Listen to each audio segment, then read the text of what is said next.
If you're still getting food, don't worry. This is just the introduction. Thank you so much for coming to Familiar Terms. This is the fellowship programs, the HRC Fellowship Programs Works in Progress Research Series. And I think that some of you are joining for the first time. I know there are some people from the Middle Eastern Studies Department and the South Asia Institute, and potentially anyone who is part of the Digital Humanities listserv. So I'll just give a very brief introduction.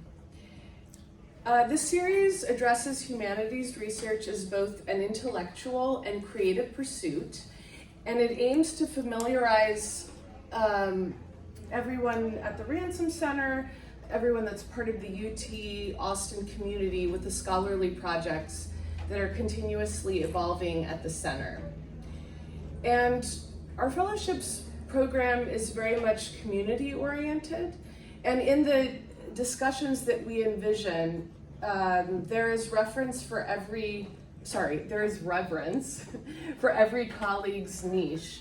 So I like to eventually get everyone up here to facilitate because everyone has their own expertise at the center. And speaking of the fellowship program, we do have the cycle is open. I need to advertise a little bit. The deadline is November 4th at 5 p.m. If anyone is interested, please take one of these flyers. And we support projects that require substantial on-site use of the collections in all areas of the humanities. So that includes literature, photography, film, art, performing arts, music, cultural history, it goes on. And I would also like to introduce my fellowship work study, Olivia Lyles de Luna. She's been a super help to the program. Thank you so much, Olivia. And so let me just sort of introduce how we structure the program. Nadine, do you mind handing me that? Thank you so much. So there are 5 core questions, and the reason we do this is that we understand that scholars are very tight for time while they're here because they're spending a lot of time in the archive.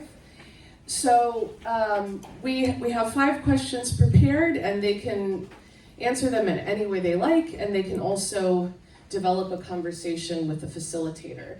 There's one question about biography and experiences, one about the archive, what has inspired them in the archive, the creative process, which I think is important for both critical and creative projects. I think creativity is always involved. The research aims, how they hope to advance the scholarship. And then there's an excerpt read aloud at the end because we want to combine the elements of a reading into this program as well. So let me introduce our 2 guests. Our featured fellow is the recipient of the 2024 to 25 Harry Ransom Center Andrew W. Mellon Fellowship, is Nadeem Omar Tatter. And Dr. Tatter is a visiting senior research fellow in the Department of Anthropology at the University of Texas at Austin, specializing in South Asian art history, anthropology, and cultural heritage, with a particular focus on archival research. Dr. Tarer holds a PhD in art history and theory from the University of New South Wales, Australia, and an MA in critical theory and cultural studies from the University of Nottingham, UK. Dr. Tarer's scholarly work is deeply rooted in the exploration and analysis of archival materials. His research often involves the deconstruction and reinterpretation of historical records, particularly those from the colonial and post-colonial periods in South Asia. His book, The Colonial and National Formations of the National College of Arts, Lahore, circa 1870s to 1960, Descripting the Archive, published by Anthem Press in 2023, is a significant contribution to the field, drawing extensively on archival sources to shed new light on the history of art education, cultural heritage, and the development of modern art practices in the region.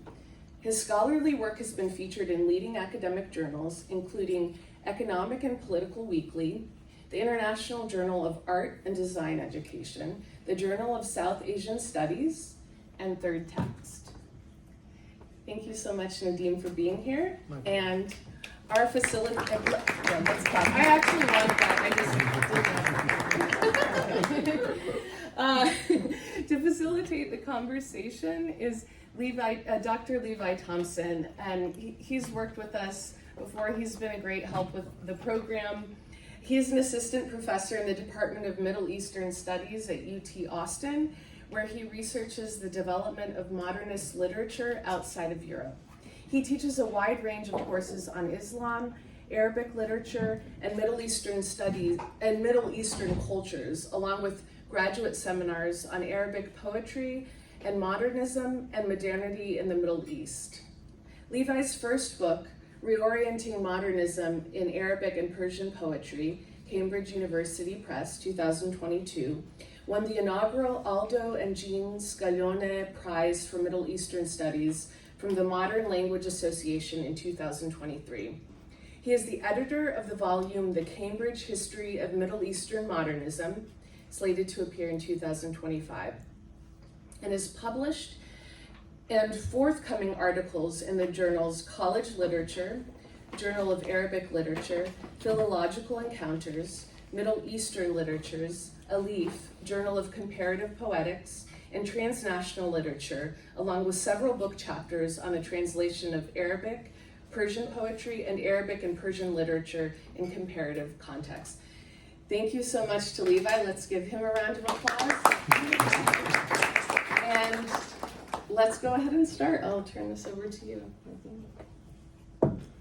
Or actually, yeah, I'll start us off by beginning with the initial question that Denita so wonderfully showed us on the first slide, which is a question about biography and what brought you to the work that you're doing here at the HRC. And also, I'm glad you mentioned the title of Nadeem's book as well, because as I was preparing for today's discussion, I was really interested in the subtitle, Descripting the Archive, and how maybe that fits into you coming to this project. So I'm looking forward to hearing more.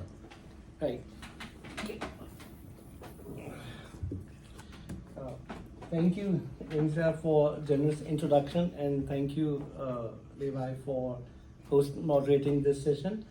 My interest in archives actually stemmed from my experience of developing an archive in Lahore, where I worked as in the cultural studies department, and the institution was celebrating its 125th anniversary, and there was not much of information available. That really triggered this research, and lo and behold, we found a long disused store where there were these piles of records which have been put in sacks and tucked away for maybe over 50 years, right after partition, I would say. And we knew that the institution was founded by the father of Rudyard Kipling, John Lockwood Kipling, but didn't have much to go by. So, there were these hundreds of these files, and they were all scattered and jumbled, and it took me maybe 5 long years with the assistance of lots of our students to actually put it all together. Now it's a fully functional archive. In the process, I also picked up a few archival skills, get a good sort of grasp of the conservation process. We were staffed by good sort of assistants who also built their capacities as we worked on the material. And then we sort of digitized it. It has not been put online, but we managed to digitize all of that. So that really, in a way gave me a first-hand exposure to the archive. But at the same time, while I was working on the material, I also realized that archive is not only a storehouse of factual information. it is also a site for the generation of narratives, for the production of truth, if you like. And so then you tend to read, sort of all that French scholars and like, Derrida or Foucault for that matter, and then, all these continental philosophy really creates another window on the material that I was working on. So another lens, if you like. So that interpretive lens then allowed me to write this book that you were referring to, and why it is called, subtitled, The Descripting the Archive, because archives are generally, and the authorized state archives are meant to produce a certain version of the truth, the official version. And you have to really see the cracks in the narrative through those various records, the scraps of information that are, almost permeated into the very writings. So there's a lot of this interesting factual information that came to the fore, but at the same time, the kind of categories in which, let's say, the students were slotted in terms of their caste hierarchies, in terms of their gender preferences, and so on. So all that sort of categories, which were implicit in the archival material, really then set me thinking, and I not only wrote a descriptive account, but also then was able to analyze it and connect it threads further. And after my PhD, I ventured into a postdoctoral position at SOAS, where I was lucky to be part of a project called Literary Culture of Northern India. And there were these galaxies of these wonderful scholars who were working on the manuscript publishing and the printed book. That really then set me thinking that how significant is this sort of publishing history, where there's a relationship between these textual artifacts and the cultural identity. So that is something this particular project kind of feed into both, right? The archives, that has been my passion for decades, and the book history that I'm still kind of growing into. So there's a lot that really intersects in terms of the project in my biographical sort of history. It feeds very nicely into it, in fact. Thanks so much for sharing that with us. I wasn't aware of your time at SOAS, so I'll ask you more about that later. Did you work with Francesca or something? Yeah, of course. Oh, okay, excellent. Francesca. Great. So the second core question, I'll take you from your biographical experience with archives up to this point and bring you now to the Franklin Archive here at the HRC. And the second core question that we're posing to you today is the inspiration that you get from the archive that you're working with, and a request that you share some of the material that you've come across within it. With us. Yes, I would say, the person who really led me to the archive is sitting right here, Professor Karnan. He, in fact, while as a leading on to my biography, my wife is a PhD student here, and that's why I'm here. So this relocation, and then I was trying to find how I could benefit from this immense source, because I was really fascinated, frankly, by HRC and this enormous collection. But that did not resonate with my previous interest. And it is only when Professor Kaman, told me about the Franklin Archive, and maybe there's something that might interest me, and I began to look at it. So, and then I began to investigate as what has been published around it, and who has published it, and when, and so on. So there is a lot of, there's a lot of scholarship on the Franklin, project program. Now, Franklin program, for those of you who do not know, is actually a multilingual program which was primarily, had the mandate to translate American authors into the language of so many of these countries. And I'll show you a couple of world map, and you can see how many countries they were working in. So this was the primary motivation. And we all know it started in the 1950s, right after the Second World War. This Cold War started, and this particular project was seen as an extension of this cultural diplomacy, this developing of soft power, American soft power in the world, and so on. So there is a lot of literature around the international context, the Cold War context of the Franklin, right? And its operation in South Asia, in Middle East, in Africa, in Latin America, and so on and so forth. And as Professor Levi is also interested in the Persian and Arabic, and he has kind of worked on it, and also shared his research with you. So there are other scholars who are working on in Arabic, in Persian material, and as I said, in the international context and so on. And they come from various disciplines like cultural studies, literary studies, and translation studies, and international relations even. But all of that spotlight is not focused on South Asia. So for some odd reason, South Asian scholars tend to miss out on the Franklin program. Now, Franklin program, when I started browsing through the material, I realized that it offers a wealth of information, right? Not only on the program activities, but the entire communication process between the New York office, head office, and the foreign offices. There was a whole lot of miscellaneous information which was being shared. Now, because translation, I must also say that translation is not just a simple process of transportation or transplantation of certain ideas from one place to the other. Translation is also a process of transformation, because remember, when you are translating a text into a new language, that translator is as much an author as the original author, because it's a new language, the new words are coined, and it is targeted at a different audience. So Franklin had this clear-cut principle that translation will not be literal translation, it will be more of an adaptation. So you have to adapt a text, omit certain paragraphs or certain parts which are not really in sync with the sensibilities of the recipient, of the readers, of the local readers, and also add new material. So it was never a simple translation. In most of the project, it was adaptation. In some projects, there was more, kind of South Asian material added into the book, and I'm sure this was the case with the Arabic and the Persian. So this was their, fundamental principle. Now, at the same time, I must also tell you that this kind of book aid, if you like, was not an exclusive preserve of Franklin.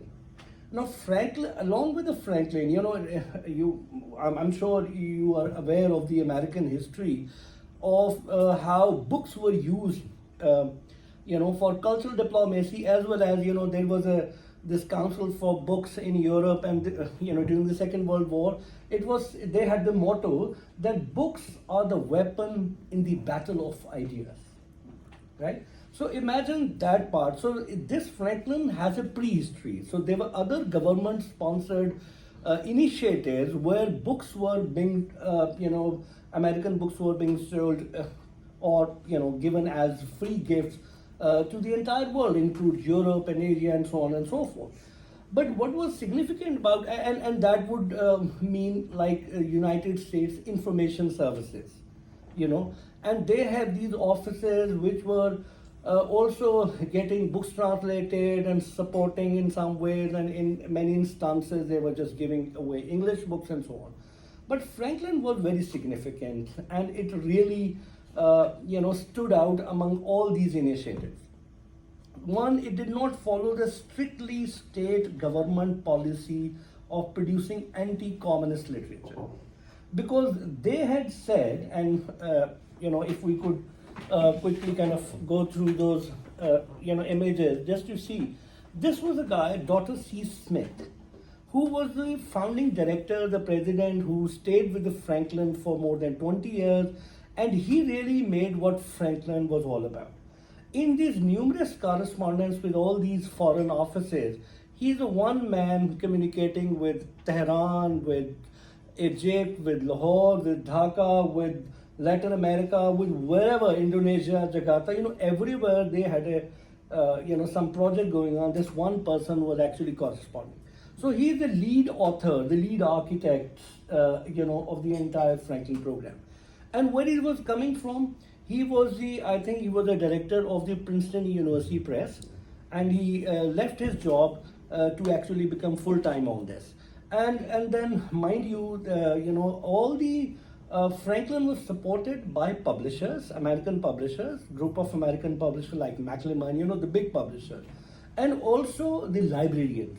So the library staff associations and so on, so they were the ones who were actually really feeding Franklin in terms of selecting the text to be exported and so on. So, Franklin, as I said, stood out that not only that, these selections were made not by the bureaucrats, because all these other, initiatives had a huge bureaucracy behind it, and who were really want to hit hard on the Soviet propaganda. Whereas they took a more, I would say, diplomatic position, and Daughters has said that if something comes across as a propaganda, then it is not as a good propaganda. For something to be effective as a propaganda, it does not have to be seen as propaganda. So if we are so obviously, kind of hitting Soviets, then probably will be exposed. So that is why it also strained the relation with state government, state departments, and then later on it had problems in terms of funding and so on and so forth. And secondly, what Franklin wanted to do was not just publish books in America and then fly them to these various offices. They wanted to get their hands dirty, if you like, in the process by involving local publishers, local printers, local editors, writers and critics and so on, and also the local governments. So they had very good relation with most of the governments that they worked with, and wherever they found resistance against their project from the government, they just left. They did not. So wherever they were finding hospitable environment, for instance, Shah of Iran was very favorable to Franklin, and so thereby they had the most successful program in Iran, right? And in fact, you were telling me that there were like 75 of the books published in Iranian were actually by this. So they were the ones who were feeding into the local publishing industry, and they were trying to build, in book industry, which wasn't an industry at all, especially in Pakistan. So they did not want to make profits out of that. And also that it was such a transnational project that not only if American, let's say, if authors were American, then, the translators were Pakistanis. If paper was imported from America, because paper was a major, roadblock, availability of paper. So if paper was imported from America, it was printed by the Lahore printer, right? And at times, printing paper was imported from America, and then printing is done in, in Iran or Egypt or elsewhere, because they have a better printing facility. So, and there was a whole lot of these cooperation between these various offices that you see here. So these were the managers, and I'm only showing you South Asia and Middle East. I'm not showing you the rest of the operation. It's a big, very big project. So they did not want to profit from the industry, but they did not want to kind of over subsidize it. They want it to be a good business. So and the entire book history, the entire book trade starts from availability of paper to the inks, right, and then to the printing machines, and to the binding, and to the cover design, and then the sales and distribution and so on. So there was this assembly line of book production they tried to address. On the surface, for popular audience, it's just a translation program, but it is actually the kind of the tip of the iceberg if we call it just a translation program. And to an extent that it has such a far-reaching impact that even only last week when I checked from Lahore, I think they had translated around 400 books, right? And I would say safely maybe 50 or so books are still in circulation, right? So it is because this is where my sort of project comes in, and what I'm doing, I'll probably have a go on that. I want Yeah, to bring up something that came up in our conversation last time we talked, as far as the local printing capacity in Pakistan after partition. Right. You mentioned something really interesting Right.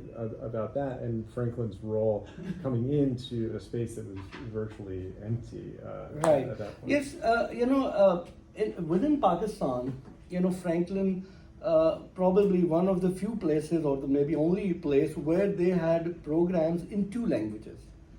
Generally, let's say in Iran, if they have a program, it's only in Persian because that's a major language, and in Egypt, it is only Arabic, and so on and so forth. It may be in places like Spanish and so on. But in Pakistan, there were 2 languages that they, entered, and this is where they work. East Pakistan, presently called Bangladesh, and West Pakistan over there. And imagine this is India in between, and there's their rivalry, like between, let's say, Turkey and Greece. There's a long history of, animosity and so on. So India is considered by official official discourse as the enemy territory. So these 2 wings, Lahore and Dhaka. In Dhaka, the major language spoken was Bengali. And in East West Pakistan, the major language, the state language, there were 2 state languages, and there's a lot of controversy that how many languages state should have. And there were people who said just one language, monolingualism would lead to this national solidarity. And if there are more than one language, just like in America, there's a lot about the America, how, this certain variety of English language was considered patriotically, American speech and so on. So like what there were a lot of these language controversies, eventually these 2 state languages were declared, Bengali and Urdu. So these 2 programs, one in East Pakistan, the other in West Pakistan, were the mainstay of the Franklin publications. And now there's a very peculiar context to Pakistan, that when Pakistan came into being, it was all India before 1947, and the partition has actually affected the publishing industry or the publishing sector, adversely affected, like in other fields, West Pakistan or Pakistan more than India. Just think about East Pakistan, presently Bangladesh. There's a Calcutta somewhere over there, but the major publishing industry within Bengal, of which Dhaka, East Pakistan was carved out, right? This particular bit was actually just one province, right? Maybe this part also, sometime Bihar and Assam was also part of the Bengal and so on. But in any case, the major publishers were in Calcutta, not in Dhaka, which was the capital city of East Pakistan and now the capital city of Bangladesh. And as a result, even the paper mills were all there in West Bengal. And in East Bengal, neither there was a paper mill, nor there were any major publishers. All the major authors were also Hindus who had largely migrated. And then same was the case with West Pakistan. In 1947, it did not inherit any paper mill, right? And the libraries were only the libraries of the institution, like the National College of Arts or the Punjab University Library.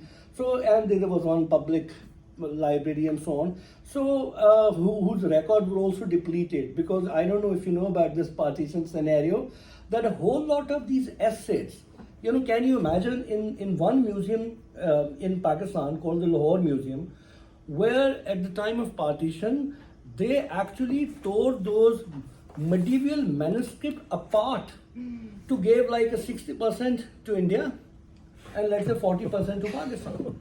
So even books were torn apart, illustrated manuscript, archival material were also taken away from one country to other, because this was the ethos of the partition. So, this is a very neglected sort of industry. And by the time Franklin were moving in, these very young largely, sort of younger, inexperienced publisher were coming in, and there were just handful of these publishers who were publishing from the old days, and thereby all the paper was imported from elsewhere. So it is only as they and the printing machine, the printing equipment was really outdated. They had not, there were certain presses which were powered by steam. There were certain which were powered by hand. So latest technology was still something that this country has not seen. So when the Franklin came in, now Franklin is coming from America, where the book has become an industrial product. So they just came in with the certain authors who could write brilliant books, but also the entire infrastructure of book publishing was also set in place.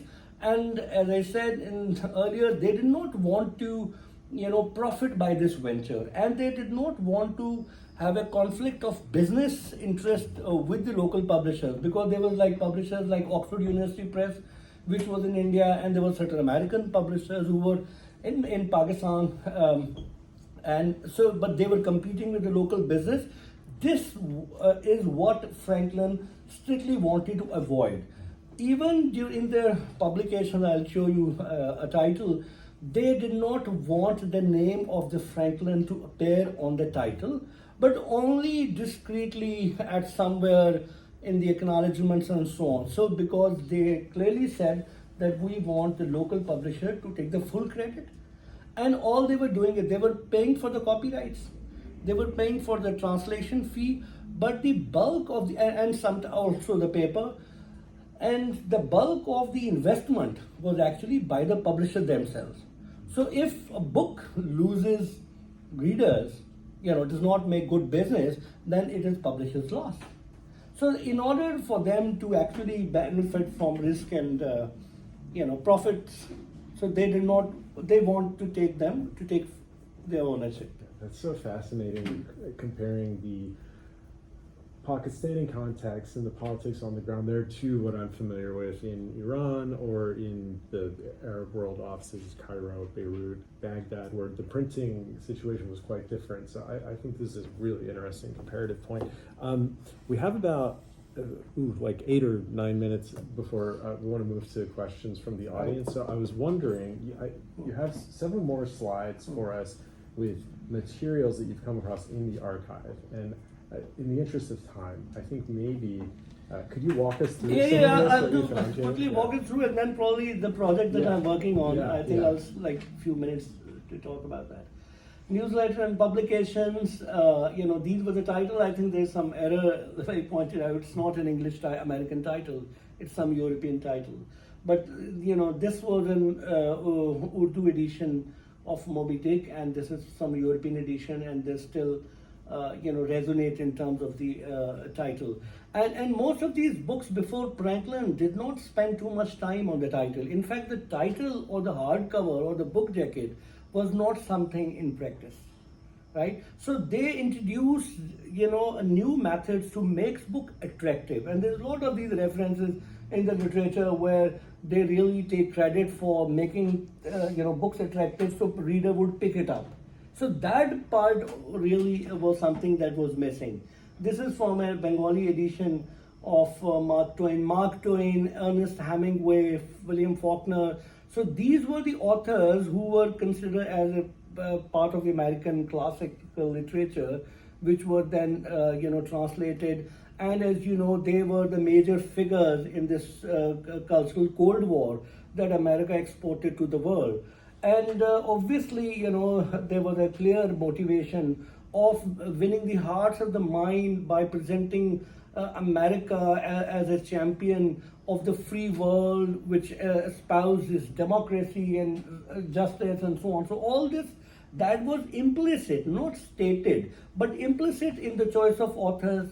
What they say, this American spirit, adventurism, individualism, struggle. So all of that was actually coded into the very selection of the titles, which were then also, the titles were pre-selected, But then also the local publisher were given a choice to pick and choose, because eventually, if it doesn't sell well, then it is a liability on the part of the publisher, and he's not being compensated completely. So they did not want to have a final word. So there were instances where publishers said we can't take it, and then there were instances where the publisher wanted to publish a book that was not pre-selected.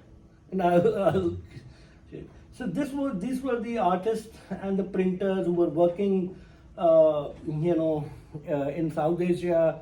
And as you could see, this is an artist working, and there's a printer who is fixing the typescript. And this is how the transportation and reception of books. This is Dhaka, where there's a cycle rickshaw which is taking the books, and these books are being received. And there are these quick reader responses. I mean, if you see, they were so fond of books, and there was this term that originated from Europe, but then it was applied elsewhere, the book hunger. So that actually shows that book hunger, and it's one of the school teachers. So books were also then, apart from publishing these books which were of general interest, they've also entered into the field of textbook publishing. So textbook publishing was something that was really critical to the success of the Franklins. And there was one American author, a school writer for the elementary school education, whose books were massively translated, in all languages. The Parker series, as it was called, and all these managers are meeting up with the authors. So it also happened then sometimes the translator, when they were coming to America, they wanted to meet the author whose work they have translated. So it was also arranged that they would like to have a meetup with the translators and the authors. And then obviously book censorship was in place in Pakistan, and there were some books which were banned not published by Franklin, but they were just generally books published in America which were also banned, right? And then, as I said, the Soviet books were also something that they wanted to sort of compete with. And this is a publisher who is publishing American books, and this is a very interesting letter. But I think let's rush to my main stage, which please, I think tell I us, missed out. Tell us what you are working on yourself. Right. Here. So I must quickly tell you that there's this wealth of information that is there in the archive, and it's so data packed that it is really hard to decide what to sort of pick and what to miss, right? And as I said, because it has not been utilized before, so there is this wealth of information about, let's say, what kind of books were being published, what was the rate of the books, who were the readers, what were their preferences, what was government doing, what was the infrastructure of the book publishing. There's a whole lot to it. So out of all of that, so I think it's an interdisciplinary project, and I will really encourage other students to actually come and have a look. Everybody, I'm sure, will find something of their interest. I have not begun to look at the titles even. There were like 400 titles, and I very painstakingly, we were able to publish, even sort of list out. And there's a friend-in-law who really helped me to actually, because most of these titles here in the archive are given in only English language. So they're Urdu and Bengali titles, which are very significant, because in the translation was in every aspect. So in the title was also translated differently from the English title, not only just the content. It starts from the title, start from the illustration. So it's like producing a new book. Now, in Pakistan, as I said in the beginning, there were these two state languages, which were seen in competition. And in the ethno-language politics of Pakistan, it is generally considered that eventually, there was, East Pakistan, which spoke Bangla, and there was West Pakistan, which spoke Urdu. And in this ethno-language politics, it is generally argued that there is a strong language movement in East Pakistan based on Bengali language, actually led to the succession of East Pakistan. Now, for all official purposes, Pakistan is said to have been founded on a two-nation theory. So two-nation theory in brief, there are two nations in India. One is Muslim, the other is Hindu. So India with a large Hindu majority becomes India, and then the Muslim majority areas become Pakistan, right? So this was the whole gamut, and it has been said that this language politics in East Pakistan, which led to its apparently succession, has also meant that it actually is denial of this two-nation theory. Because if you generally thought that all Muslim, irrespective of what language they speak, are one nation, because Indian Muslims spoke very different languages. So what was uniting them was their religion, and it is said that it actually denied the primacy to the two-nation thing. Now, when I started looking at the archive, and it's my working hypothesis, what I realized was that most of these authors who were strong advocates of Bengali language in East Pakistan, right, were not the ones who were also trying to go for a regional autonomy or some kind of succession. What they were articulating a politics of books by actually creating a variety of Bengali language which was distinct from Hindus. Now, just to give you a little background, Bengali is not a kind of a monolithic language. There are certain varieties, and one variety is where there is a lot of Sanskrit words, and the other variety is there is a lot of Arabic and Persian words. Because Muslims have conquered Bengal, in fact gave this region the name Bengal by the Muslim rulers. And earlier on it was ruled by Buddhists and Hindus and so on. So for at least maybe 1,000 years or so, there's a lot of this Arabic Persian influence in Bengal. So the variety of Bengali, which is called the colloquial Bengali, is something that has a lot of the Arabic Persian words in it. And the Bengali, which is called the chaste Bengali, which was preferred by the British colonial Raj at the Fort William College, has a lot of Sanskrit words. And the British Orientalists thought that Bengali language had derived from Sanskrit. So it should have, the Sanskrit language should be the source language on which the contemporary Bengali should be based, and all these Arabic Persian influence are outside influence, foreign influence. They have to be purged. The language has to be purified. Now, what is happening is, what I realize is that these people, the Bengali Muslim language activists, were using a variety of Bengali language which affirm their Muslim heritage to create a distinction with the Hindus, right, who were ethnically of the same lot. Ethnically it wasn't possible to distinguish a Hindu Bengali from a Muslim Bengali. And generally both spoke Bengali, but with a variation. So most of these books which were published in Bengal used that Musliman Bengali, if you like, or the Pak Bangla, in order to assert their role or reclaim their position within the two-nation theory, if you like, within these categories of Islamic nationalism. So they were really trying to assert the Islamic identity through their language.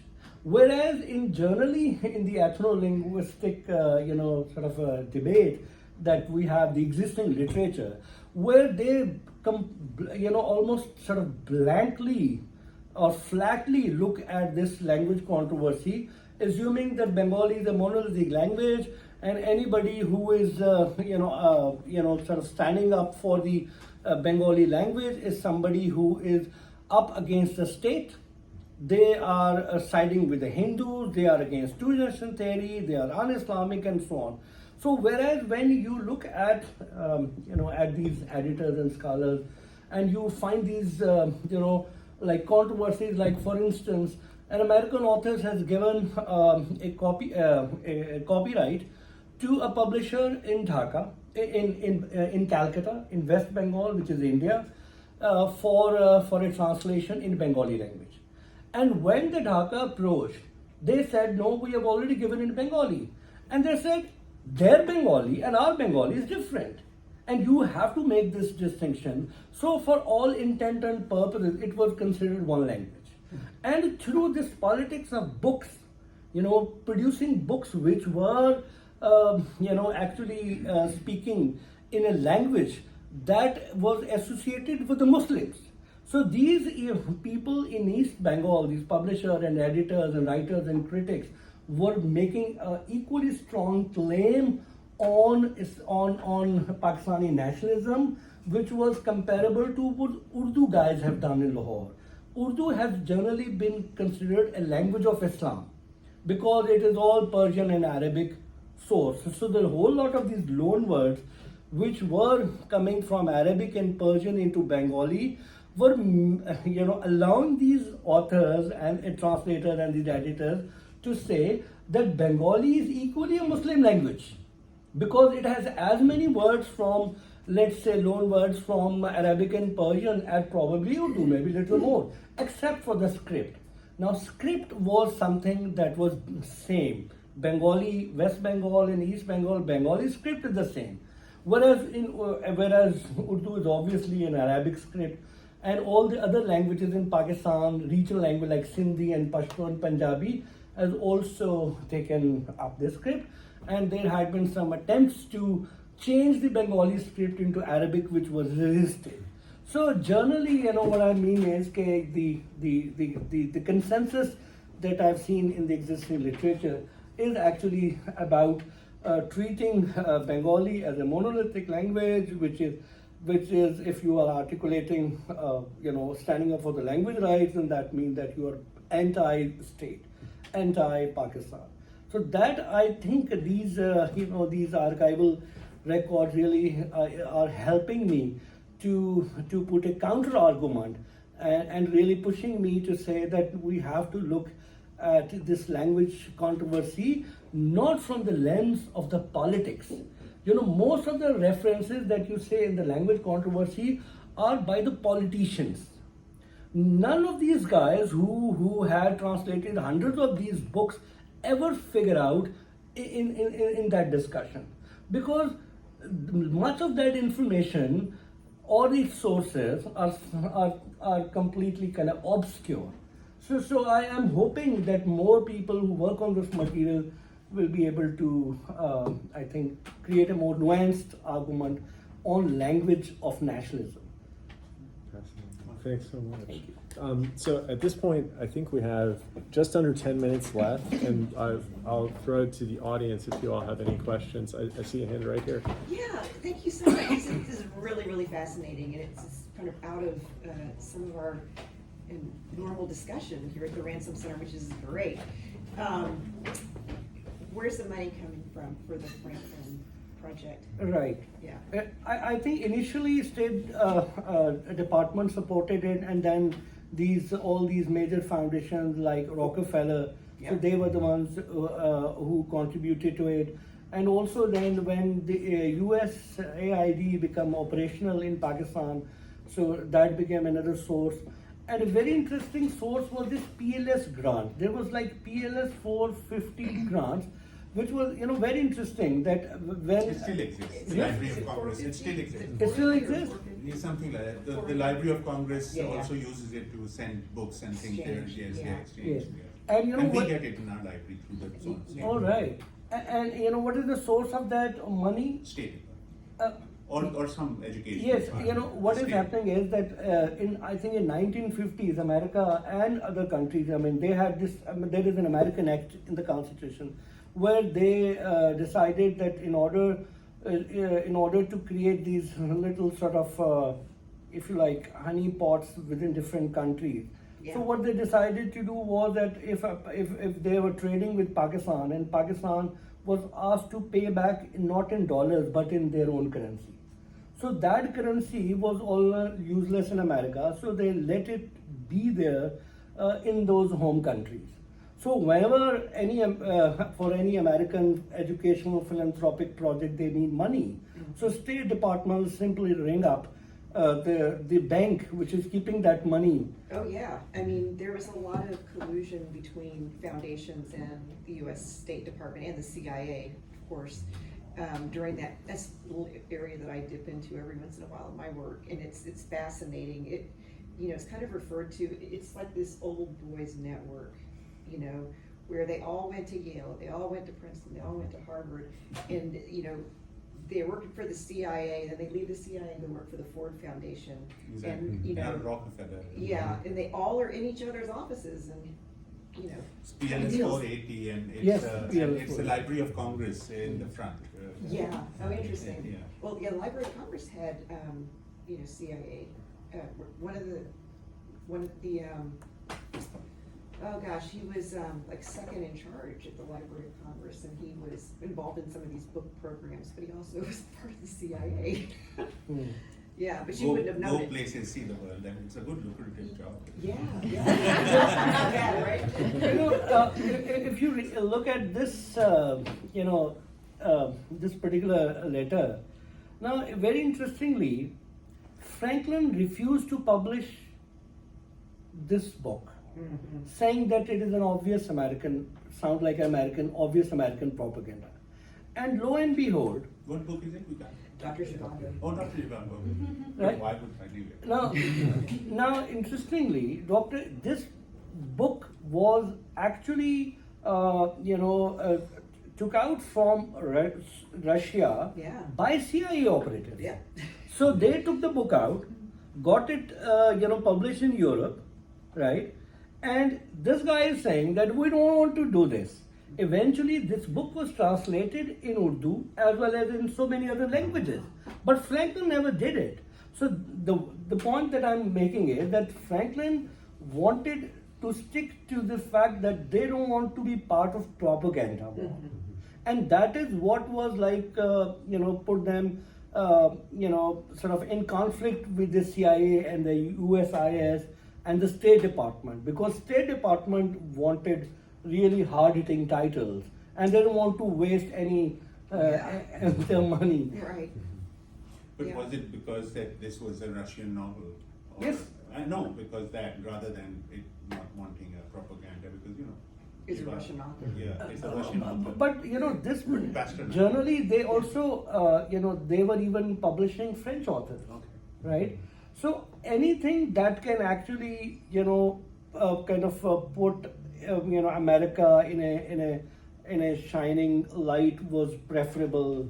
And also, as a leader of the free world, they wanted to take all the credit. And also, and a very interesting, in those very period, in the 50s, UNESCO conducted a survey. And what was the top-selling book in the world? Lenin was the top-selling author. Wow. And American authors were in a position of 5th or 6th or 7th. So that really bothered them a lot, despite spending so much money. They were not being able to... They were just more Chinese in the world, right? Well, the Soviets, as your item on the left suggests, the Soviets were doing just the same thing. It was just back and forth. Right. And Soviets were not interested in developing the industry. They were only interested in dumping their books. Oh. So that was a major difference to Franklin, because Franklin was Franklin bosses, as they called them in the press, were frequently visiting all these. I think it is said that probably Dr. Smith visited, made maybe hundreds of the trips to maybe hundreds of these locations, dozens of these locations. Yeah. Every year they were coming and then they were mixing up with the local intelligentsia, having meetings with the government and so on and so forth. And very interesting letter is here. And I think there may be more questions. Yeah. Yeah, go ahead, finish it. Did you see this letter? Just in case, as you... I couldn't tell, I couldn't really... You can't read it very well. Like maybe... No, but you could read it. Yeah. I'm saying that this letter from Dr. Smith is addressed to Marlon Brando. And asking him to contribute to the to an obituary volume for A.S. Bukhari, right? Because apparently he was Petrus Bukhari was friends with Marlon Brando, So Bukhari, you should introduce Bukhari. Yes, to people. Petrus Bukhari was one of the major authors in Pakistan who was also the Secretary General in UN, Pakistan permanent representative to UN. He served for a long time. He stayed in America for a long time. He was an Urdu, very known Urdu literary figure. So he is the one actually who brought Franklin to, Pakistan, because Dr. Smith was friends with Bukhari, and when they were initiating this program, so he was like the point person. Then he directed it through his official channels and these private contacts, in Lahore and Dhaka. And this is a very amazing sort of, just an odd bit about Jinnah cap popularity in America, where, the founder of Pakistan used to wear a peculiar kind of a hat which is called the Jinnah cap, which is named after him. Kirkli cap is like an Ahman origin, but it became like a sort of this defining feature. So somebody published a news that it is very popular in America, and even women wearing it. Oh. And the Dr. Smith has written his handwritten note. The last lines are quite. The quote is different from what Dawn and I said. In any case, so if there are any questions, I'll be happy to answer. It goes like that. Oh, Yeah. okay. All right. Yeah, go ahead. So this is very interesting. Thank you so much. I am curious, and correct me if I'm wrong, but from what I understand about the languages in South Asia, other than the script, Urdu and Hindi are much more similar to each other than either are with Bengali, correct? So, Yes. do you see from the works that you've read and the materials in the archive from this time, did people in East Pakistan sort of view things through that framework, or were they sort of lumping Urdu and Hindi in together as being more similar, or were they sort of like, treating Bengali, Muslim Bengali and Urdu as being more similar and apart from Hindi? Was that something that they recognized? Interestingly, the kind of relationship Urdu and Hindi had was similar to the relationship that the Muslim Bengali and, let's say, the Sanskrit Bengali had.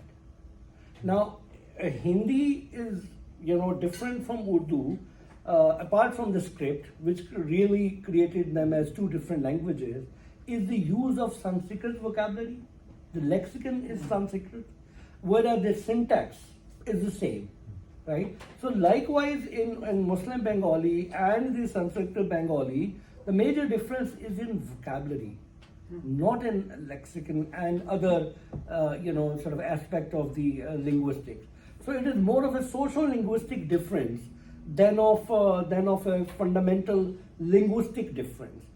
And for the Bengalis, I think they had a similar, for them Urdu and Hindi probably are just one and the same.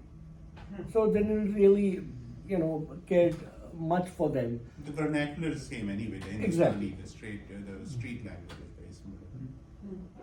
Interesting, thank you. And please. I had a question that maybe goes more to the methodological perspective of your project, because I think it's a very interesting case study also in transcultural history. And in the opening statements, you referred to your archival notion in relation to continental philosophy. And you talked about the wealth of the archive and the notions of truth, but you also talked a bit about the limitations and the gaps that you may be facing. So I thought, could this also be a project that looks into a revising of this continental philosophy's notion of the archive, and maybe into more post-colonial, decolonial strategy that you could also have within this transcultural history already on a methodological level of revising how the powers of the archive play into the narrating of the story? I would say that, generally the drift of my sort of argument is partly using the way archive is constructing the narrative, and in part how, it is actually subverting it. What I'm saying is that, it is not you can see a contradiction, you can see a conflict within the archive, where, for instance, if you are trying to, authorize a certain claim, you are trying to authorize a certain position, then you can also see that at a certain level, the few pages, after, one is actually slipping. You are almost contradicting in what you are trying to assert. So I think for me, archive is, archive has this truth-making function and also counter-truths making function. So my, kind of methodology is to work both ways, to retrieve, to extract what I can, but then also then read against the grain of that extracted information in order to, see that how these positions are being negotiated. I think that's all we have time for. Thank you both so much.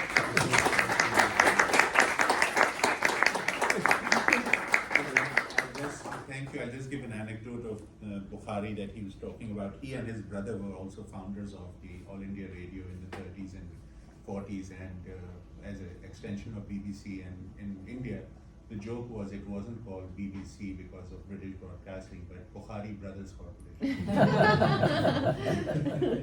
Both the brothers were sort of, hegemons. So. True, very true. Very true. Thank you. That was Thank so you very much. interesting. Thank you for That was your great. questions and for your presence. Thank you. Thank you. This is wonderful. Look forward to it being published.